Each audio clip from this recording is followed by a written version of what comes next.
नीलकंठ के एक छोटे से गांव में श्याम नाम का एक गरीब किसान रहता था। खेती ही उसका सहारा थी और उसी पर उसका सारा जीवन टिका था। उसका बेटा राजू खेत में उसके अरे हीरा मोती, थोड़ा और जोर लगा, जमीन सख्त है पर हम हार नहीं मानेंगे। रहने दे राजू, इन गायों को तकलीफ मत दे।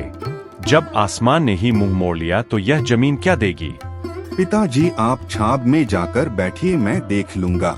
मिट्टी थोड़ी सूखी है, बस एक बार गहरा हल चल गया तो सब ठीक हो जाएगा। गहरा हल कैसे जाएगा, देख तो सही, मिट्टी में दरारें पड़ गई है। यह दरारें जमीन में नहीं मेरे दिल में पड़ रही है। आप बस भरोसा रखिए, मैं हूं न। माँ आप समझाइए न पिताजी को। बैठकर आराम क्यों नहीं करते। अरे क्या कर लेगा लता, जब जमीन ही मर रही हो तो बेटा क्या कर लेगा। राजू सुन, तुझे पता है ना, दया सागर रोज चक्कर काट रहा है। वो मोटरसाइकिल की आवाज रात को मुझे सोने नहीं देती। आने दीजिए पिताजी, उसे मैं बात कर लूंगा। क्या बात करेगा तू, अभी बच्चा है, उसे बात करना नहीं आता, उसे सिर्फ छीनना आता है। मोटरसाइकिल की आवाज आई। दया सागर की भारी बाइक धूल। और श्याम भाई क्या हालचाल। अरे राजू बेटा, तू अभी तक हल चला रहा है, इस मिट्टी में अब बचा ही कहाँ है। प्रणाम दया सागर जी, कहिए कैसे आना हुआ। बस यूं ही आया था। 1 लाख के कर्ज पर 48,000 तो ब्याज ही बन चुका है और यह हर महीने बढ़ता ही जा रहा है। फसल कटने दीजिए, हम आपका सारा पैसा जरूर चुका देंगे। साहूकार जी, फसल कहाँ है। फसल राजू, यहाँ तो सूखी घास भी बड़ी मुश्किल से देखने को मिलती है। श्याम भाई यह कागज देख रहे हो, इन्हें तो बस नाम बदलना आता है। आप धमकी दे रहे हैं। नहीं बेटा, सलाह दे रहा हूँ, वक्त रहते मान जाओ तो इज्जत बच जाएगी, वरना बाजार तो वैसे भी बदनाम है। चलता हूँ श्याम भाई। खेत में सन्नाटा छा गया। राजू की माँ चुपचाप घर की ओर चली गई। राजू गायों के पास गया। तुम लोग भी थक गए हो न, कोई बात नहीं, यह लोग नहीं समझेंगे। तुम लोग तो जानते हो न मैंने कितनी मेहनत की है, तुम लोग तो नहीं छोड़ोगे ना मेरा साथ। उनके माथे पर हाथ रखा। बैलों ने अपनी गर्दन हिला दी, जैसे बे राजू का दर्द समझ रहे हों। लेकिन अगले ही मामा जल्दी आओ, देखो पिताजी को क्या हुआ। पिताजी आंखें खोलिए। ये तो क्या हुआ आपको, आंखें तो खोलिए आप। बेटा जल्दी डॉक्टर को बुला। गांव के देखो राजू, मैं साफ बात करूंगा। श्याम जी का शरीर अब जवाब दे चुका है। उम्र और ऊपर से ये मानसिक तनाव, अब ये कभी भी खेत में मेहनत नहीं कर पाएंगे। इन्हें पूरा आराम चाहिए। अगर इन्होंने दोबारा हाल पकड़ा तो इनकी जान भी जा सकती है। लेकिन डॉक्टर साहब, हमारी जमीन खेती के बिना हमारा घर कैसे चलेगा वो मुझे नहीं पता राजू, लेकिन एक बात पक्की है, अब इस घर की और खेत की सारी जिम्मेदारी सिर्फ और सिर्फ तुम्हारे कंधों पर है। संभाल सको तो संभाल लो।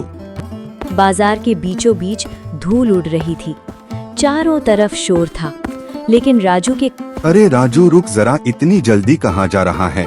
प्रणाम दया सागर जी, बस मंडी जा रहा था, पिताजी की दवा लेनी है। दवा तो तेरे बापू पिछले 5 महीने से ले रहे हैं राजू, मगर बीमार तो तेरी जमीन लग रही है। सागर में अपनी जेब से मुट्ठी भर के सिक्के निकाले और राजू, यह ले रख ले, तेरी जमीन से आजकल अनाज तो निकल नहीं रहा, तो मुझे लगा शायद इससे तुम्हारा घर चल जाए।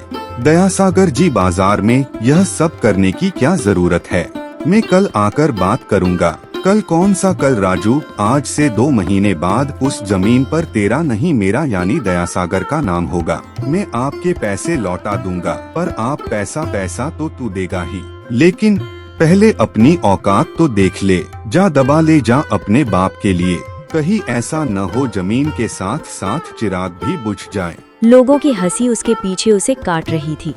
राजू अब घर लौटा तो उसकी दुनिया बदल चुकी थी। बाजार वाली उस घटना, भगवान क्या यही लिखा था मेरी किस्मत में, मेहनत भी की, ईमानदारी भी रखी, फिर यह बेइज्जती क्यों। राजू की आंखें लग ही रही थी कि उसे अंदर से फुसफुसाने की आवाज सुनाई दी। उसके माँ, लता, मैं सोच रहा हूँ कि जमीन दया सागर को दे देते हैं। ये क्या कह रहे हैं आप, जमीन तो आपकी जान है।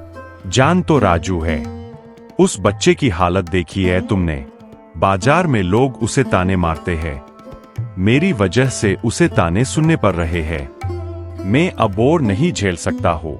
मैं हार गया हूँ लता। आप हार सकते हैं पर मैं नहीं। राजू अभी जवान है, वो कुछ ना कुछ कर लेगा। क्या कर लोग शहर जाएगा?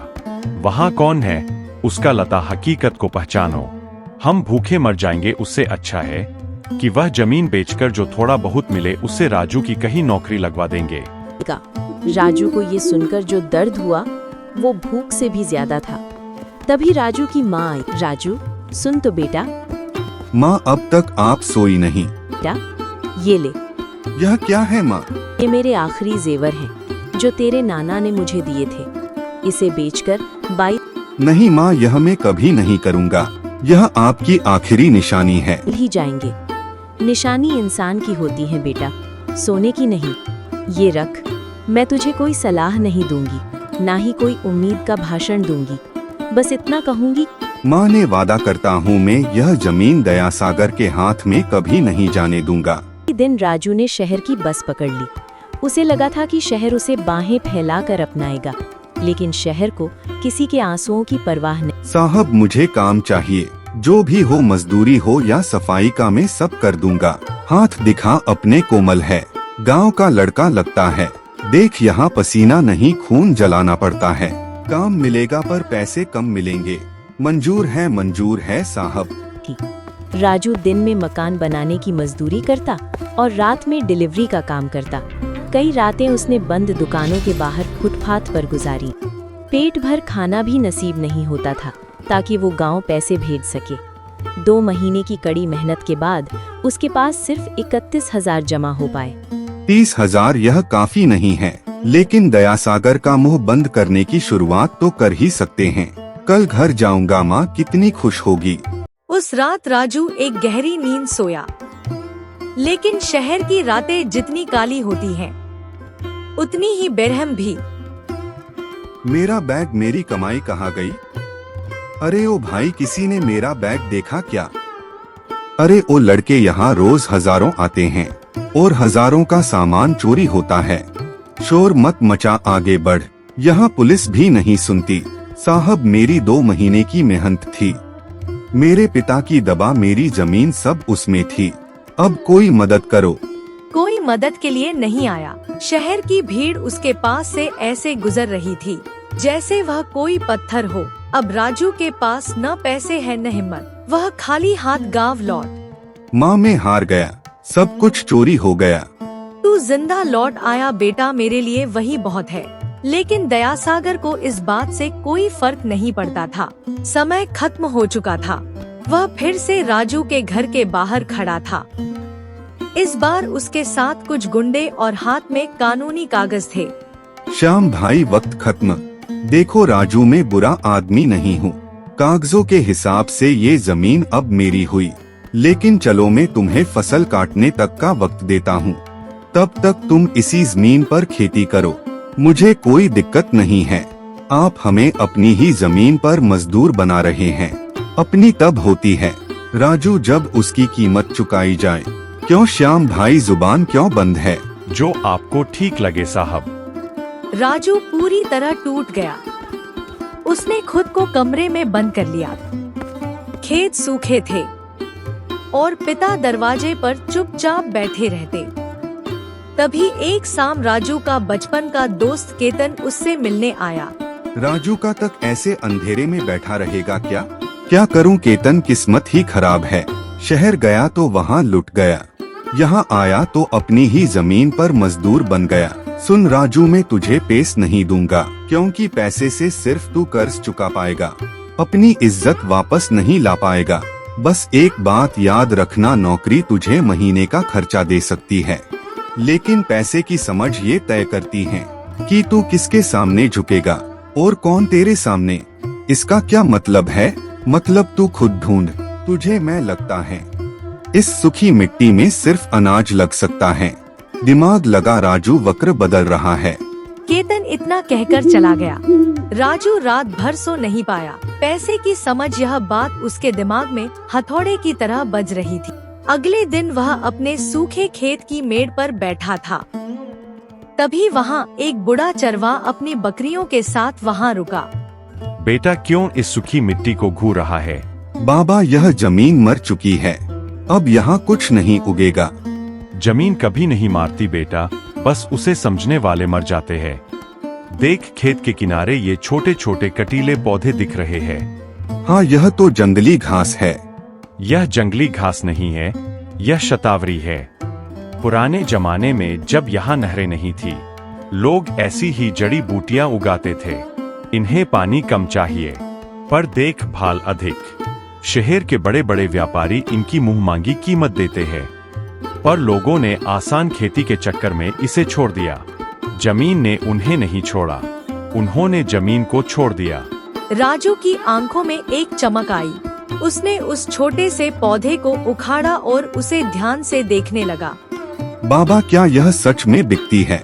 कोशिश करके देख ले, वैसे भी तेरे पास खाने को बचा ही क्या है। राजू ने उसी दिन तय कर लिया। उसने जमीन के एक छोटे से हिस्से पर उन औषधीय पौधों को उगाने का निश्चय किया। जब वह काम पर लगा तो गांव वाले हंसने लगे। देखो भाई, राजू पागल हो गया है, अनाज नहीं उगा पा रहा, अब यह जंगली घास उगाएगा। अरे राजू बेटा, यह क्या कर रहा है? घास खाकर पेट भरेगा क्या? चलो अच्छा है, कम से कम मेरी जमीन को सफाई तो हो रही है। राजू ने किसी की बात नहीं सुनी, लेकिन असली चुनौती अभी आनी बाकी थी। खेती के लिए उसे थोड़े और पैसे की जरूरत थी। साहब, मुझे एक छोटा सा लोन चाहिए। राजू जी, आपका रिकॉर्ड देखिए, पहले से ही दयासागर का इतना बड़ा कर्ज है, हम आपको एक भी नहीं दे सकते। लेकिन यह नया प्रोजेक्ट है, सॉरी, हम रिस्क नहीं ले सकते हैं। राजू हार मानने ही बला था कि तभी वहाँ के मैनेजर ने उसकी मेहनत देखी थी। राजू, मैं तुम्हें 1 लाख का लोन दे रहा हूँ, लेकिन याद रखना यह तुम्हारी जमीन के कागजों पर है। अगर तुम फेल हुए तो दयासागर को भी कुछ नहीं मिलेगा, यह जमीन बैंक ले लेगी, यानी तुम हमेशा के लिए बेघर हो जाओगे। क्या तुम यह रिस्क लेने के लिए तैयार हो? जी साहब, मैंने अपनी इज्जत बाजार मिट्टी में मिलते देखी है और मुझे वह वापस चाहिए, इसलिए मुझे मंजूर है। राजू घर लौट आया। उसके हाथ में लोन के पैसे थे और आंखों में जिद थी। या तो अब तू सोना उगलेगी या मुझे अपने अंदर दफन कर लेगी। चिल्लाती धूप में राजू अकेला मेहनत कर रहा था। मेहनत करते करते रात होने वाली थी कि तभी उसकी माँ आ जाती है। राजू बेटा, अब आजा, देख रात होने वाली है। ठीक है माँ। देख तो सही बेटा, तू खुद को जला रहा है, क्या यह सच में काम करेगा? माँ बाप कहते हैं जमीन कभी धोखा नहीं देती, बस उसे सही चीज चाहिए। बस कुछ महीने और फिर देखना, मैं आपकी वह बाली वापस लाऊंगा। मुझे बाली नहीं चाहिए राजू, मुझे मेरा हंसता खेलता बेटा चाहिए। हफ्तों की मेहनत रंग लाने लगी। सूखी जमीन पर हरियाली दिखने लगी। तभी एक दिन गांव में चमचमाती कार आकर रुकी। नमस्ते, क्या मैं राजू जी से मिल सकता हूँ? मुझे पता चला है कि यहाँ कोई जड़ी बूटियों की खेती कर रहा है। जी मैं हूँ राजू, कहिए क्या काम है? वह गजब काम किया है, यह जड़ी बूटी तो यही से बढ़िया लग रही हैं। मैं शहर से आया हूँ, दवाइयों का काम करता हूँ। आप मेरी फसल खरीदना चाहते हैं? बिल्कुल, देखो राजू, मैं घुमा फिरा कर बात नहीं करता हूँ। देखो राजू, तुम्हारी फसल आने में अभी 2 महीने और है। मैं तुम्हारे साथ प्री कॉन्ट्रैक्ट करना चाहता हूँ। प्री कॉन्ट्रैक्ट मतलब? इसका मतलब है तुम्हारी फसल की कीमत अभी तय हो जाएगी।